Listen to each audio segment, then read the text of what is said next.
Baik, kita masuk poin yang ketiga, sedekah dan buahnya, manifestasi yang bisa Bapak Ibu dapatkan. Seorang mukmin berada dalam naungan sedekahnya pada hari kiamat.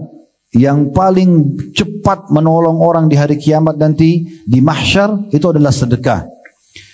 Kata penulis, itu pada hari yang pasti akan disaksikan oleh seluruh makhluk. Ya, tidak ada di antara kita yang tidak akan bangkit nanti hari kiamat.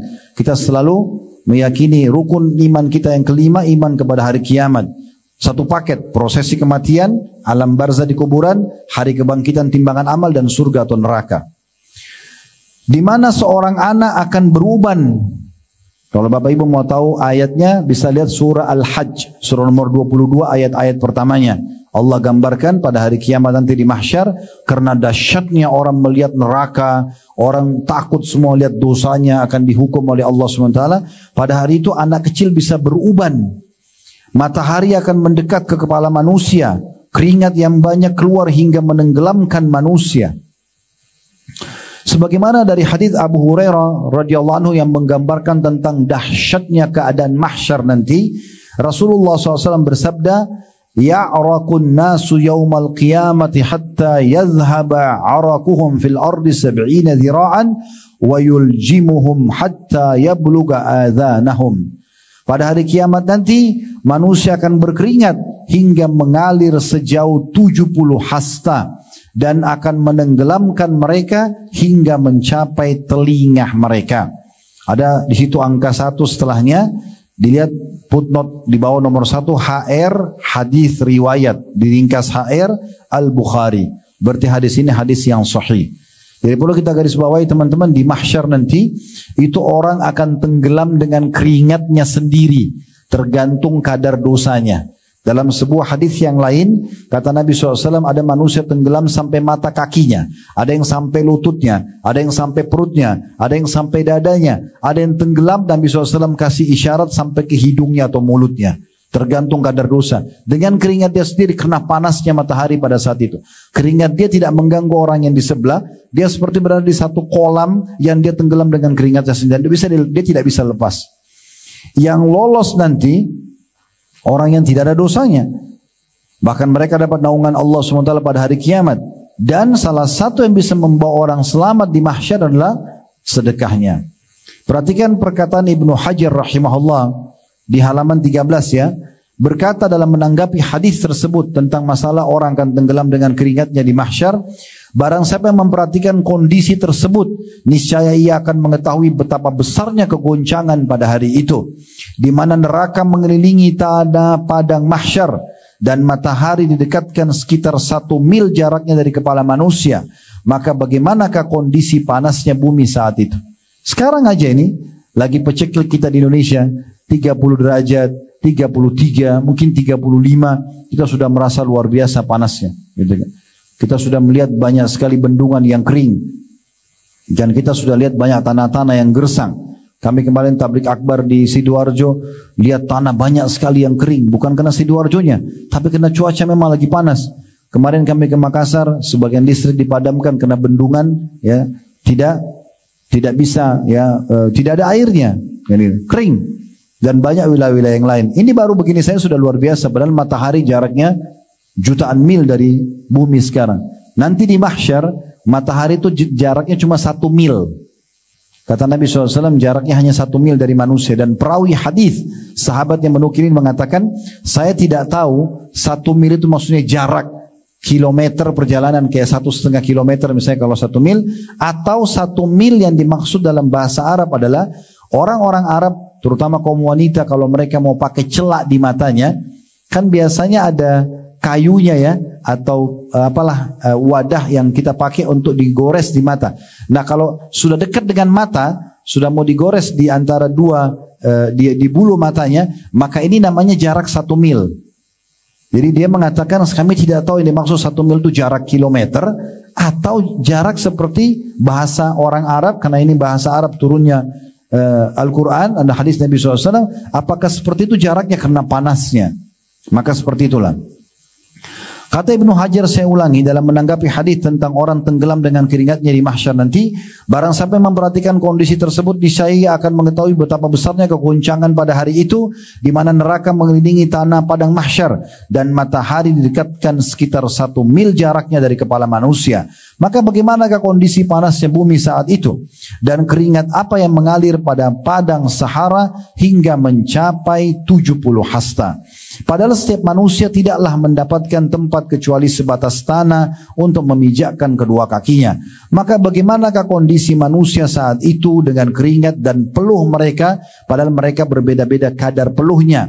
Sesungguhnya hal ini adalah suatu perkara yang membuat akal terkesima dan menunjukkan akan besarnya kekuasaan. Maksudnya kekuasaan Allah subhanahu wa ta'ala.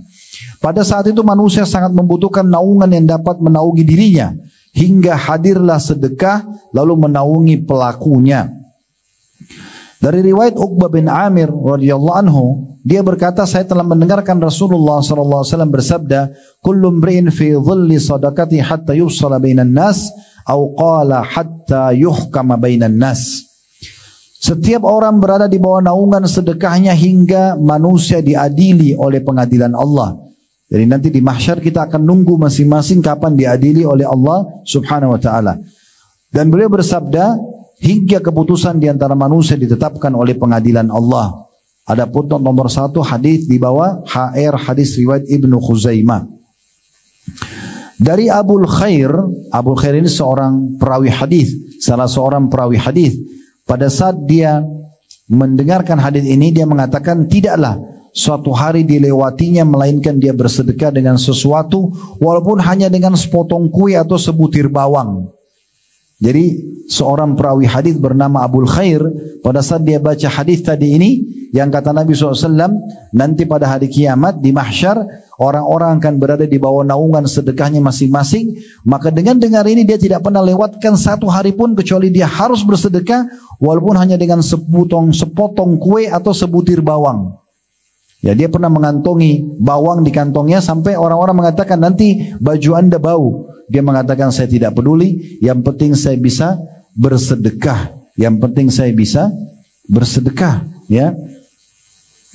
Dan dalam pembahasan tentang 7 kelompok manusia akan dinaungi oleh Allah dengan naungannya pada hari di mana tidak ada naungan kecuali naungannya, terdapat hadis.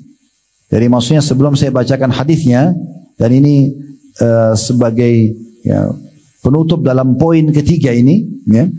Jadi nanti hari kiamat teman-teman, orang akan merasakan panasnya mahsyar, hiruk-piruknya luar biasa.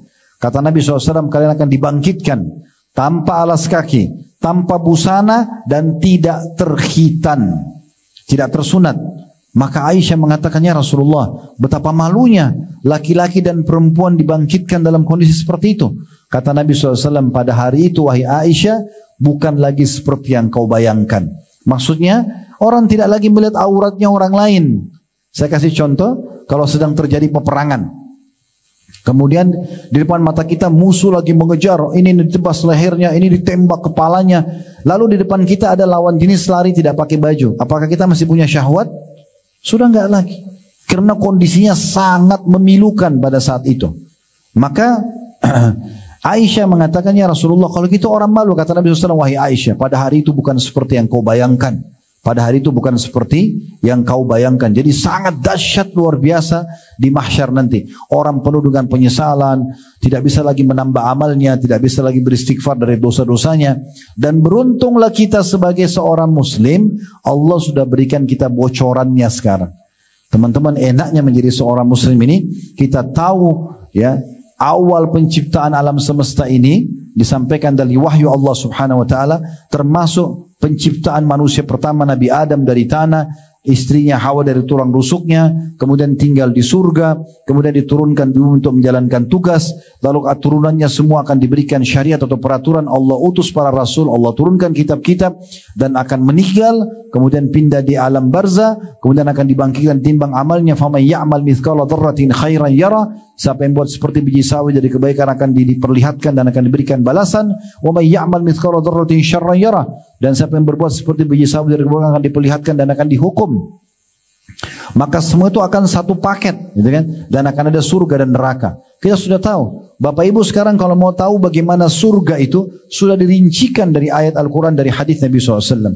Dua surah Al-Quran yang sangat jelas bicara tentang surga, terinci sekali. Dua surah yang berdekatan, Ar-Rahman dan Al-Waqi'ah. Ar-Rahman dulu, kemudian Al-Waqi'ah. Dua surah yang langsung berdekatan. Bapak Ibu kalau baca terinci sekali tentang buah-buahan, pelayan-pelayan, istana, kebun-kebun, dirincikan semua. Dan dalam hadis Nabi SAW sudah dijelaskan. Sampai seakan-akan kita melihat surga depan mata kita. Dan juga neraka. Apapun siksaan sudah dijelaskan. Ya.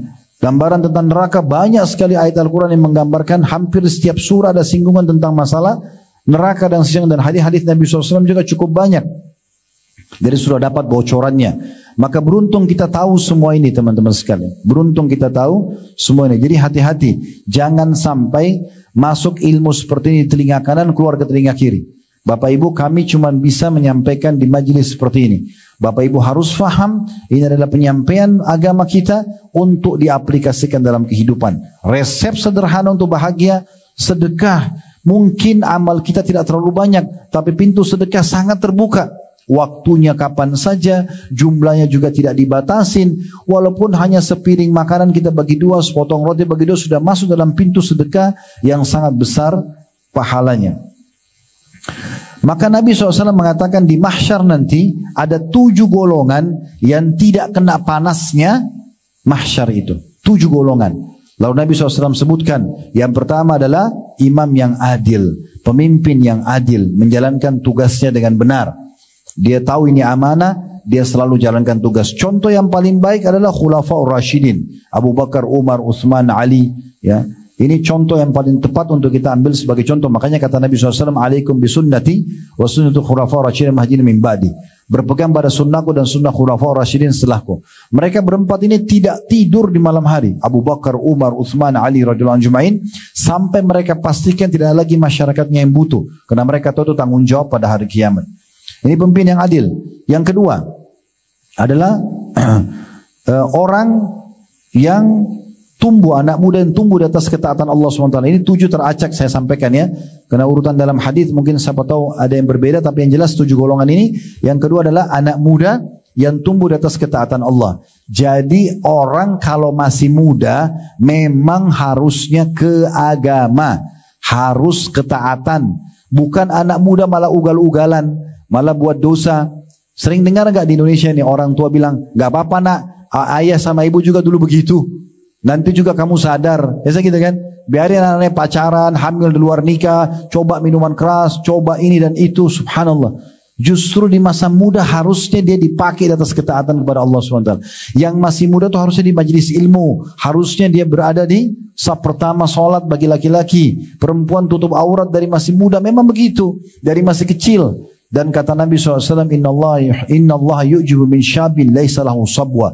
Allah kagum dengan anak muda yang tidak mengikuti hawa nafsunya. Kemudian yang ketiga, ya rajulani tahabba fillah ijtama alaihi wa tafarraqa alaihi. 2 orang yang saling mencintai karena Allah dan berkumpul karenanya, berpisah karenanya. Kita disunnahkan Bapak Ibu sekalian untuk mencari sesama jenis kita. Laki-laki sama laki-laki, perempuan sama perempuan. Siapa yang lebih soleh dan soleha dari kita, lalu jadikan dia sebagai sahabat dekat kita. Kita mencintai dia karena Allah, karena dia lebih rajin mengaji, lebih rajin ibadah, lebih rajin sedekah, lebih rajin hadir dalam majelis ilmu, lebih rajin bakti sama orang tuanya, supaya kita ikut dengan dia. Ini kata Nabi SAW termasuk golongan yang ketiga yang dapat naungan Allah nanti di mahsyar. 2 orang yang saling mencintai karena Allah, ya, karena lebih baik ibadah daripada dia cintai temannya dan dijadikan sahabat, berkumpul karenanya dan berpisah karenanya. Maksudnya berpisah ini, kalau seandainya temannya berbuat salah, maka dia ingatkan, kalau tidak mau dengar, dia batasi pergaulan dengan temannya kalau yang jauh dari Allah Subhanahu wa taala. Yang keempat, rajulun mu'allaqun qalbu fil masajid. Seorang laki-laki yang hatinya terikat dengan masjid. Terikat dengan masjid. Nah ini kalau perempuan boleh ke masjid, tapi lebih afdal sholat di rumah. Kalau laki-laki, masjid. Kalau ada laki-laki yang azan langsung ke masjid, nah ini orang yang luar biasa. Ya, mau subuh, mau duhur, mau asar, mau maghrib, isya, mau dingin, mau panas, apalah, mau malas, mau rajin, tetap aja dia selalu di masjid. Maka ini adalah orang yang dapat naungan Allah golongan yang keempat. Jadi bapak-bapak terutama kalau sudah dengar azan hayya 'alas shalah, ayo kerjakan salat, hayya 'alal falah, ayo menuju pada kemenangan, semua aktivitas ditinggalkan demi untuk mengerjakan salat tersebut. Kemudian yang kelima, wa rajulun da'athu imra'atun dhatu mansibin wa jamal faqala inni akhafullah. Seseorang yang dipanggil, laki-laki yang dipanggil untuk berzina dengan seorang wanita yang memiliki dua hal, puncak kecantikan dan puncak kekayaan. Sudah cantik kaya, ajak berzina, lalu dia mengatakan saya takut kepada Allah. Kalau yang cantik sama kaya saja ditolak, apalagi yang jelek dan miskin, kan gitu. Berarti ditolak. Memang dia tolak. Kalau dia tolak, enggak, saya enggak mau karena saya takut kepada Allah. Dia akan dapat naungan Allah pada hari kiamat. Ini sama juga terjadi pada perempuan ya. Kalau perempuan diajak zina oleh laki-laki yang tampan, yang kaya, lalu dia mengatakan saya tidak mau, saya takut kepada Allah. Ini juga dapat naungan Allah. Kemudian yang keenam adalah rajulun dzakara khalin fafadat aina, seseorang yang mengingat Allah sendirian kemudian dia meneteskan air mata karena takut kepada Allah. Ya, ini ada hadis yang lain menguatkan ada 3 mata yang tidak akan disentuh oleh api neraka. 3 mata tidak akan disentuh oleh api neraka. Yang pertama adalah mata yang menangis karena Allah. Bapak ibu menyesali dosa, takut Allah hukum, menangis sendirian antara bapak ibu sama Allah di sejadah, di sholat malam, kita nangis menyesali dosa kita.